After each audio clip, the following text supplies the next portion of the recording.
নারীদের সম্পর্কে একটা গুরুত্বপূর্ণ তথ্য কি জানেন? যে আপনি তাকে যা বলবেন সে আস্তে আস্তে তাই হতে থাকবে। কি বিশ্বাস হচ্ছে না?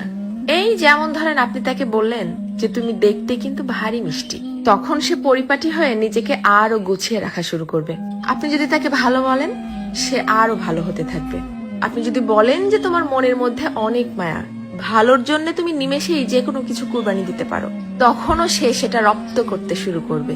কিন্তু যখনই আপনি তার খুঁত ধরা শুরু করবেন, তার ছোট ছোট ভুলগুলোকে বড় বানিয়ে তাকে সবার সামনে অপমান করে ছোট করবেন, সে এটা পারে না, সে ওটা করে না, সে একজন বেয়াদব, সে একজন অসভ্য, মুখে মুখে তর্ক করে, সে একজন মারাত্মক রাগী, তেজি, জিদ্দি মহিলা, এ ধরনের কথাগুলো যখন তাকে কষ্ট দিয়ে বলবেন, সে কিন্তু আস্তে আস্তে তাই হতে থাকবে। কারণ তখন সে ইতোমধ্যেই জেনে গেছে যে আমার আর ভালো কিছু প্রকাশ করার মতো কিছু নেই।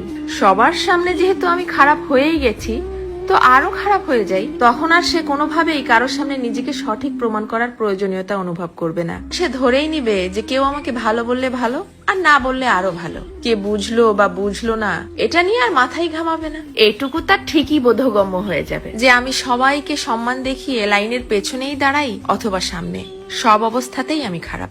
আর এভাবেই আস্তে আস্তে আপনি তাকে হারিয়ে ফেলবেন। আর একজন নারী কখনোই একদিনে বা একটা কারণে নিজেকে সরিয়ে নেয় না, এর পেছনে থাকে কোটি কোটি কারণ। এজন্যই কথায় আছে না যে কথাতেই জয় আবার কথাতেই ক্ষয়। কারো ভুল ধরিয়ে দিতে হয় একান্তে, সবার গোপনে। আর কারো প্রশংসা করতে হয় তাকে সামনে রেখেই, সবার সামনে।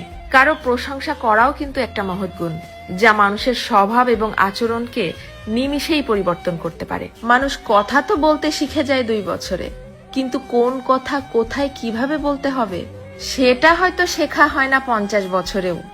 এটাও কিন্তু মানুষের জীবনের একটা বড় ব্যর্থতা।